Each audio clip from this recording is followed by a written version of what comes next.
Welcome to r/off my chest, where OP's boyfriend's family has a bizarre Christmas tradition.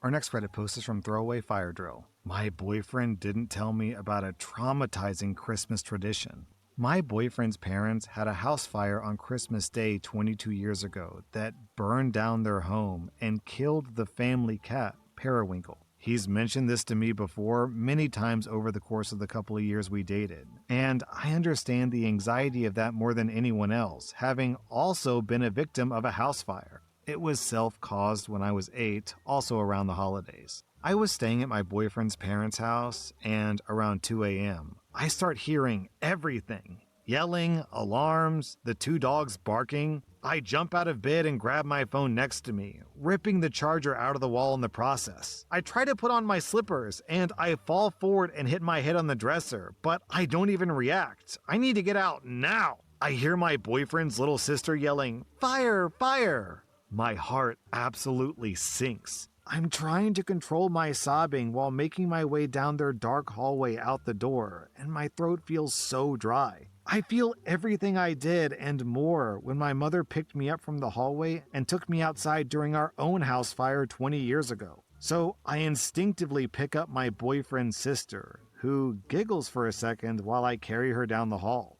I knock over and shatter a picture frame running out while holding her. We're outside, and I put her down next to my boyfriend's dad and stepmom, their 2 dogs, and cousin. I notice just how warm I am despite the chill. Pure adrenaline apart from my pajama pants wet and flapping against my thigh. I've pissed myself. I cry because I'm so messed up from this and the embarrassment. But everyone around me is cheering, high-fiving. I didn't even see who was high-fiving who. And my ears are numb, and I'm trying to hold in a panic attack. My boyfriend grabs me smiling, and I say, "What are you doing? What's going on?" I don't hear sirens or alarms anymore, and the house is just as dark as we left it. My boyfriend looks at my face and realizes just how messed up I am from this. I'm shaking.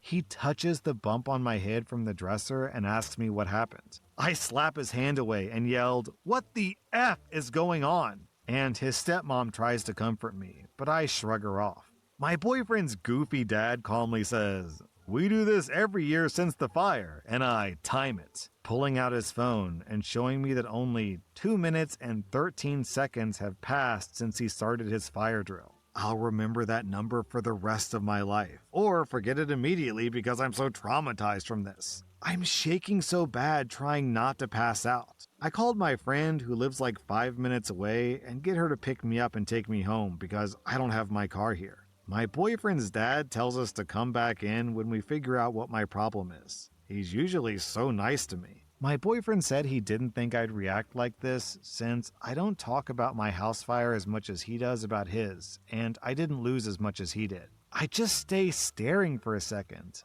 I feel heavy and weightless at the same time, and he tries to usher me inside talking about changing clothes. I push him hard off of me, and he calls me a B-word and goes in the house, leaving me in the dark. I'm now sitting on a beach towel on my friend's passenger seat, and my boyfriend was texting me a lot a bit ago, but I muted him. How could he not tell me about this? Why the F would he not tell me about this? Yeah, okay, the comments are all quickly jumping to OP's aid. The top comment from Steel Bird, "What the actual F? The morbidity of the situation alone is weird. Toss in your history and not knowing what was about to happen, I wouldn't be in that relationship anymore. Period. Who knows what the hell else is going to happen randomly?" The weirdest thing to me about the story isn't that they did this already really crazy fire drill, or that they didn't tell OP. Both of those are still pretty bad. It's that OP had a totally understandable and normal reaction of like panic and worry and just, not knowing what's going on, and they all trashed on her for it. They called her a B-word for nearly having a panic attack because she thought she woke up in the middle of a house fire? What? I think most people would be panicking in that situation, and they're blaming her for it? Really weird people. Our next Reddit post is from Select Can. I'm a grown woman in my 30s who's currently engaged to another grown woman in her 30s. I'm both furious at my fiance and disgusted with her. I doubt our relationship will survive this, and I've already been looking into new living arrangements. My fiance, Ella, and I have been together for 5 years. We both struggled growing up as queer kids, her more than me. Ella identifies as butch and has since she was a tomboy. Last year, she started going to a therapist she found through an anxiety support group on this website. That was the worst decision I've seen someone make. Her therapist did nothing but tell her that she was right and everyone else was wrong. Ella brought up being teased at school, and her therapist thought that was the root cause of her anxiety.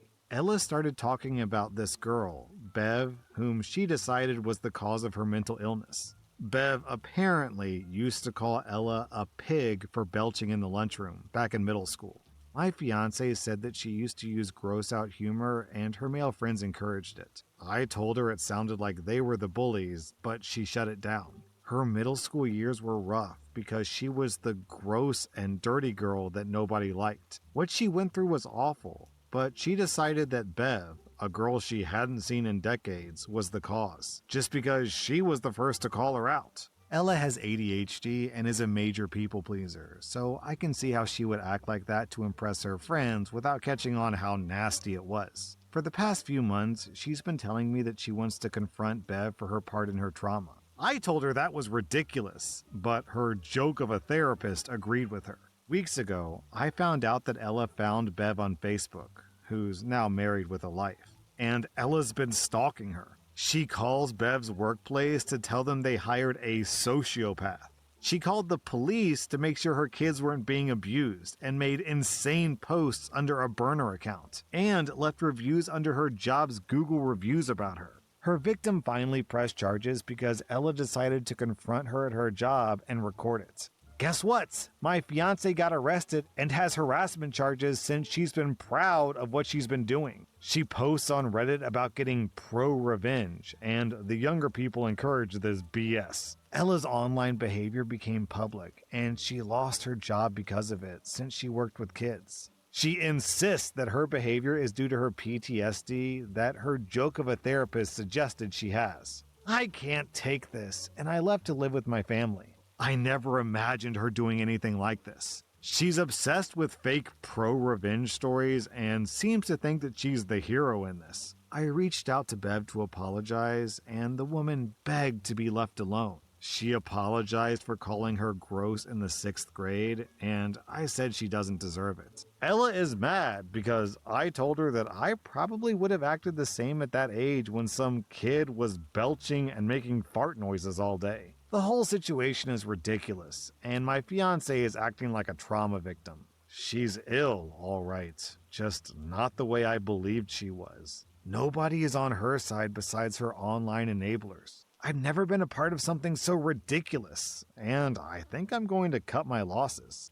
Okay, I don't want to belittle any sort of trauma or bullying anyone's been through in middle school, but in middle school, everyone's just socially inept and weird, and they don't understand people, and everyone's awkward. So everyone's done something scummy to someone as a middle schooler, including calling someone else gross. I mean, haven't we all? That's just kind of what middle schoolers do. If this were systemic bullying and actual real traumatic abuse, then I think she would have a stronger argument. But calling someone gross one time, what's the big deal? Our next Reddit post is from OKGur. I thought everyone had a little tail above their butthole. I'm a 19-year-old female, and today I took a mirror to my downstairs anatomy. It's not like I haven't done that before. I have, just not very often because I don't see the point. I knew what was down there, but after inspection, I got curious as to what exactly that little thing was called. It's like a small triangular flap of skin, or as I refer to it, a tail, ever so slightly above my butthole. I've had it for as long as I can remember, so I genuinely thought that it was part of everyone's anatomy. You might be thinking, how exactly did that slip by you for so long? Well, I've never actually seen other people's buttholes in real life.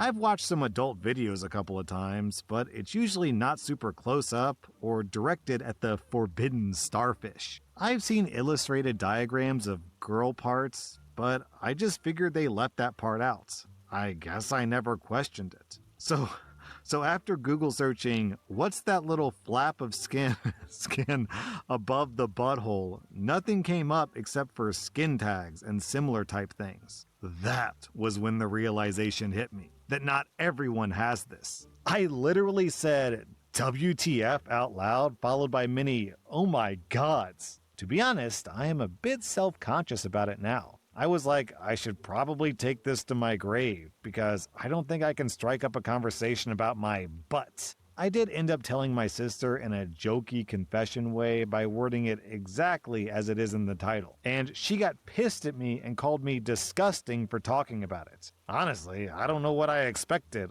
lol. Maybe Reddit will find it a bit funny, or maybe you'll think I'm disgusting as well. Who knows? Okay, apparently people are calling this a perennial pyramidal protrusion. Do I dare Google this thing? Yep, that's a lot of pictures of buttholes. Do not Google that. Down in the comments, Delicious Drummer says, I too have a butt flap. Nice to finally meet a fellow butt flapper. Our next Reddit post is from Darkside Zephyr. I popped champagne today to celebrate my husband's engagement to another woman. I know it sounds crazy.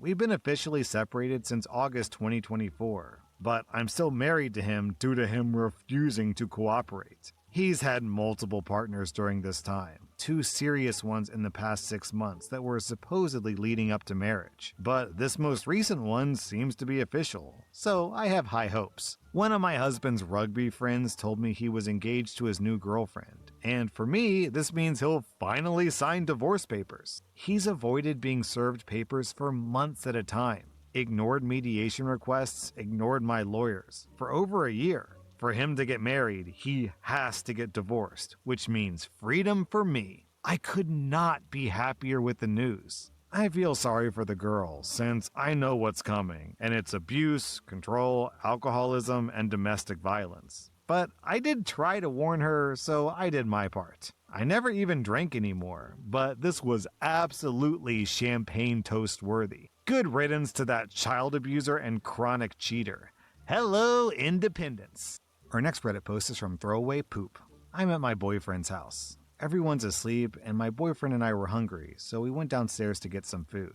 I threw on an old baggy t-shirt of his and an old pair of his boxers that had a hole in them. We went to the kitchen, and we both decided that we wanted pasta. I opened the door to the pantry and reached up for the pasta on the shelf. As I was reaching, I felt the need to let out a sneaky fart. It was silent, and I got away with it. I then got bolder and let out another fart, but this time I heard a splat. I looked down to the floor and to my sheer horror and disbelief, there was a puddle of poo on the floor. I was in pure shock. I looked at my boyfriend, who was equally as horrified, and we didn't know what to do. I looked at him and to the floor and back to him and asked him if I really just pooed myself. We both burst out laughing, but really for me, it was a mixture of crying and laughing. I'm absolutely horrified. How will this man ever look at me the same again? He tried to bring me a new pair of shorts, and I had to scrub my poo off his kitchen floor. He's asleep beside me in bed right now. How will I face this man tomorrow? Send help. Well, OP, if he makes fun of you, just threaten that next time you'll poop on him instead of the floor. That should shut him up. In the comments, Candlerk says, wake him up in the middle of the night and tell him you did it again. And OP says, he made me sleep on a towel. Help! I wouldn't sweat it, OP. In 10 years, you two will be laughing about this. Probably. That was r/off my chest. And if you like this content, check out my podcast where I publish the exact same episodes. Also, hit that subscribe button because I put out new Reddit episodes every single day.